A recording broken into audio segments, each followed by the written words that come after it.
This is going to be a quick demo on how to insert the bill of material, also known as the BOM. This is just a demonstration on how to insert and manipulate the bill of material. To learn more of the bill of material, I'd like you to read the title blocks and parts list units in the print reading book, as well as the assembly drawing units in the print reading book. Sorry, the unit called assembly drawings that's in the print reading book. So what we're looking at here is an assembly of a submarine, a non-manned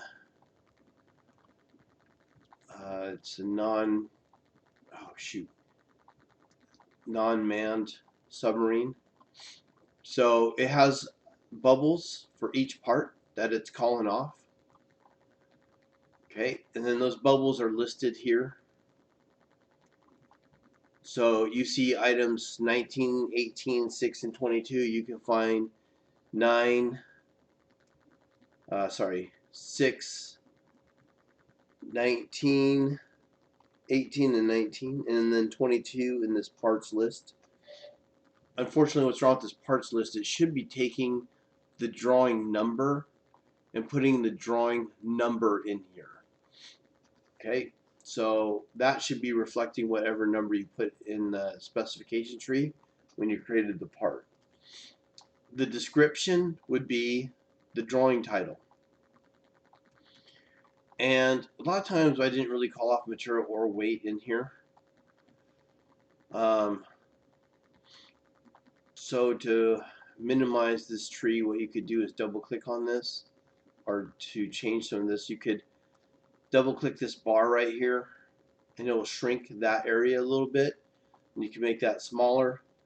You can, let's say, click on number 6 and right click and insert a row or delete a row. I wouldn't really be doing that though unless for some reason it didn't call off a part. Okay, but if you have a part called off, it's going to automatically do all this work for you and create this bill of material. Alright, so I thought what I'd do is just show you quickly how to pop them in and maybe some of the issues I have when I'm doing this. So we'll do a couple. This is just an assembly with 2 simple parts on it. Okay, so what I'm going to do here is insert the title block over here in the top, and where you find that is annotation, and it should be in the border. So when I right click on the border and go to edit background to work in the border, I'm looking for something called bill of material, and it's this another option under the tables option, which I don't see when I'm in the bill of material. When I'm in the background. So I'm going to switch back to edit sheet where I'm back in the orthographic views.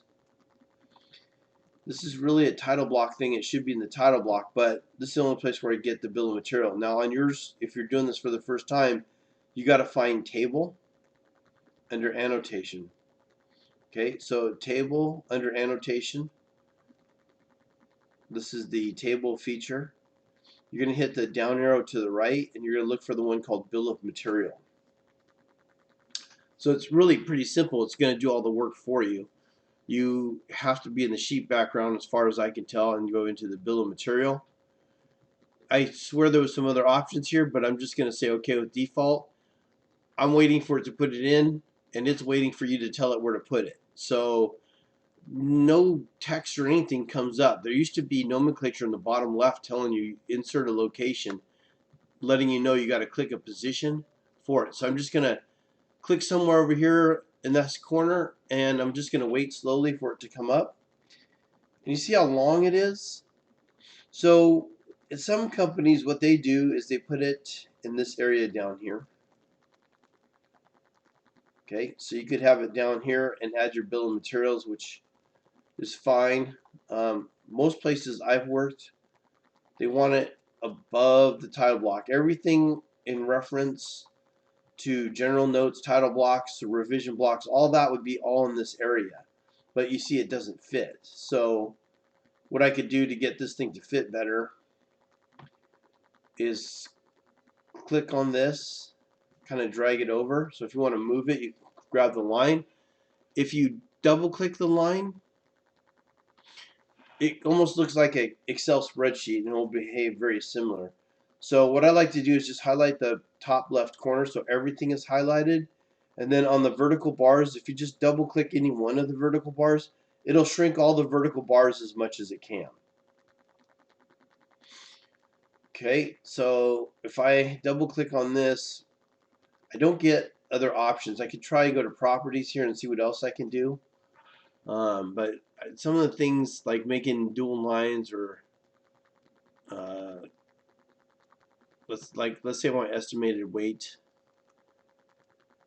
to be another line, I should be able to grab just this line here and make it bigger, which I should do anyways, but I can't get this text here to go down another line. Well, maybe I can do that. I'll click on this right here and hit Shift Enter.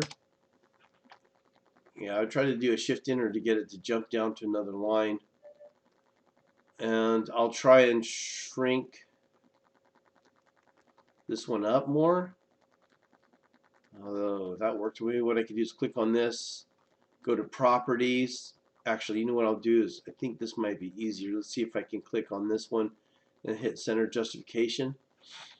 Okay, so we can get that smaller, so we can go ahead and fit that in there a little bit better, where that will fit over the title block a little bit better, or even take less space here going down in this area. Okay, so we can line this up down there if we wanted to. Just depends on what your instructor wants or what your company wants to do. So that's one technique. Another technique, sorry, I gotta go back. I want to put the balloons on there, and you don't see the balloons here. So a couple things here. If I have the sheet, if I have the front view active, and I'll go to my view frame just to iterate that. This is my front view right here. If I have my front view active and I go back to annotation, I'm not going to see balloons here. And I'm going to open up this. The balloons are active, but where it's going to put the balloons are on the front view. And in some cases that's right. In my class, I'm going to have everybody do it on the isometric view. So what you're going to do here is make sure the isometric view is active. Now, if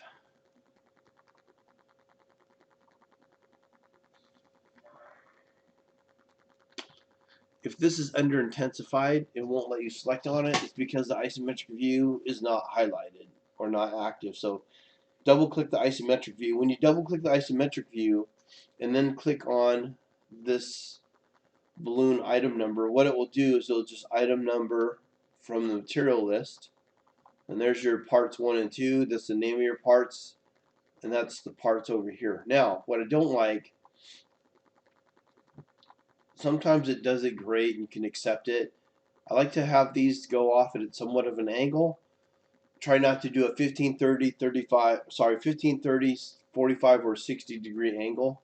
Try and have something other than that. Standards are not to try and match up with the common angle that a shop might be working to build a part. So, that being said, this one here, when you zoom out, it's kind of hard to see what's pointing at. It's easier if I have the arrow on this side. There's less distractions. Well, when I click on this and try and move it over, it's not going to move that arrowhead to the other side, unfortunately. If I grab this yellow dot, I can move it up and down, but only on that line. So what I can do is right click on this and let's see, click on this, right click, there you go, add leader. I'm going to add a leader, Oof, what did I do there?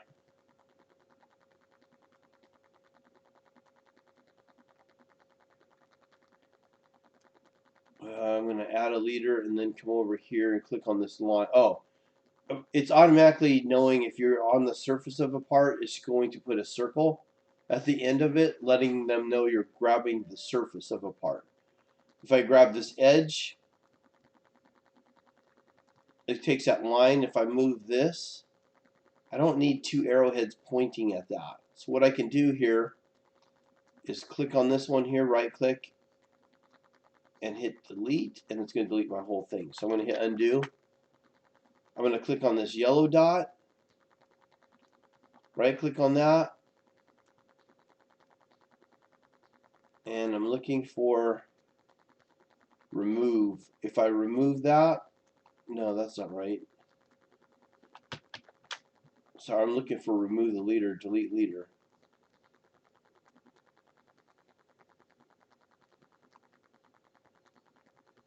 Oh, it's right there. Remove leader. So I remove that one, and that leader's gone. All right, so I'll slide this down. I could add a leader again if I want to go to the surface. Sometimes when you get far away, it's hard to see what you're pointing at, and it might be easier to point on the surface. And again, what I do is I click on this, right click, add a leader, put it on the surface of this part, okay, and then click on this yellow dot, right click on that, and remove that leader. So now I'm doing a surface call out. So again, maybe it would be clearer if I took this and went up here, right clicked, add a leader, and put a leader up here where it's nice and easy for me to see what I'm pointing at, and then remove that leader down there. Okay, so just some of the options, but that's just your quick introductory to inserting a bill of material.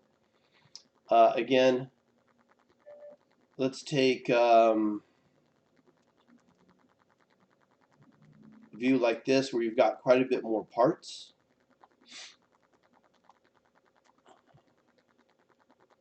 We want to make sure the isometric view is active for this, and then go into bill of materials and hit OK for the default. And again, oh boy, it's doing the wheel of death here. It's waiting for you to click a spot where you want it, and I'll just drag it up here, or I can drag it down here. Now if you're going to have it here, see, it might be getting too close to the isometric view, so you might have to move your views around to make that work. Again, you can double click on this, highlight the whole thing by grabbing this bar here, double click this vertical edge, and it'll shrink up the rows a little bit, or the columns, and then I can move this column up over here if I wanted to. Okay, so I don't really like it though. That's a little too tight, but that's all I can do. Only thing I can maybe do here is make this bigger. I like to just grab that line and drag it down where the next line is to make it twice as big. And then shrink this here. And if you got a long list of materials in there, it might be hard to shrink this any more than we are, because it will cut it off. Oh, actually, maybe that would be okay. It might look weird, depends on where it splits out, but you can make a little more room to get this shoved over to the right more for your bill of materials. Okay, also some companies will actually take the bill of material and move it up here to the top left corner. The companies I worked for, the bill of material was so large, we literally had a drawing sheet just to show bill of materials. So this whole thing would be one thing long, big long thing of material list. So let's talk about doing this whole thing from start to finish. So in this drawing here, I'll show you some common things here that we have to do. So let's delete this out. Oh, and to remove these, you can expand in the specification tree. You can't remove the report because you get this warning here. So I'm just going to right click on this and hit delete, and it will remove the report by doing that. Okay, so let's go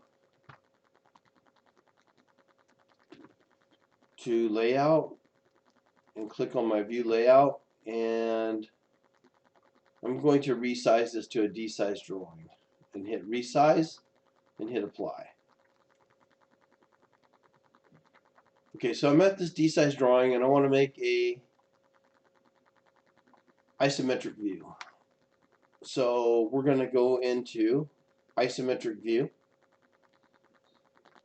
go to your part.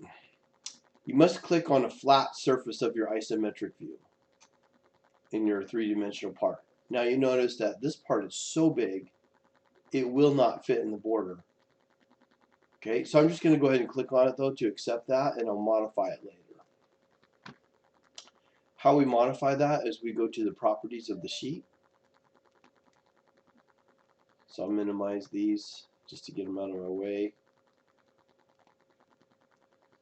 Under the isometric view, we go to properties, and we'll change the generation to just turn everything off so I can get a clearer shot of what all my view looks like.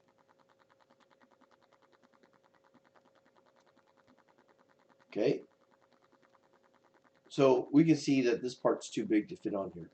We can go to the sheet, right click, properties, and change that to half scale. Now it fits into the drawing a little bit better, but you know what? That's barely fitting in there. I'm not going to have room for bill of materials. I'm not going to have room for ballooning off this part. It wasn't uncommon that my first sheet only had the ISO view, and then my second sheet would show my orthographic views. That being said, I want to make this either smaller view of the part or a bigger drawing border. I would always elect to go with a bigger drawing border. As much as I can, I like to work scale 1:1. But I worked on big parts, like I worked for Airbus and Boeing, and they have really large parts that there's no way you're going to fit 1:1 scale. But I try to keep it as big as I can. If I need a bigger drawing border, that would be the way to go. So instead of going quarter scale and getting it to fit on this drawing, I'm going to increase the drawing border size. Also keep in mind, the shop will run prints of the drawing, and it will run a half scale print of the drawing typically, which means if I draw this at quarter scale, they're going to be looking at everything at 1/8 of an inch scale. So it can get really small for them to see anything by not going with the biggest views you can show. So even a full scale drawing will still be a half scale what they're seeing. A lot of times, if it's possible, I go 2 times scale, so that when they print it half scale, they're looking at a full scale part. The part will be the same scale as the drawing that was printed at half scale. So what I'm going to do is right click here. I'm going to go to page layout, and we're going to go with the next size up. Let's try E-size drawing and hit resize that, and then hit apply.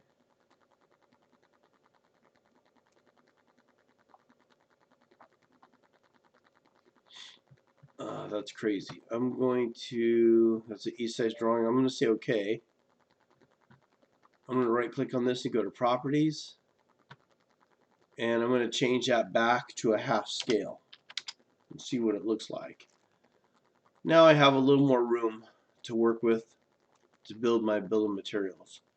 Changing the size of the drawing border defaulted everything back on the views to 1:1 scale. Alright, so again, do you remember the steps to do the bill of materials? I look down here under annotation, I hit the down arrow, and I find bill of materials under table. Okay, so the first time you do it will be table, and then it will stay on bill of materials until you switch it back to table. We'll just select OK. Click a position for it. It puts them in there. Just kind of move it over here like so. And you can go in and adjust the table like I showed earlier. And then you could also add the balloons. Now remember, the balloons won't be there until you hit this arrow over here. If this is not highlighted, you must double click on the isometric view and make it highlighted.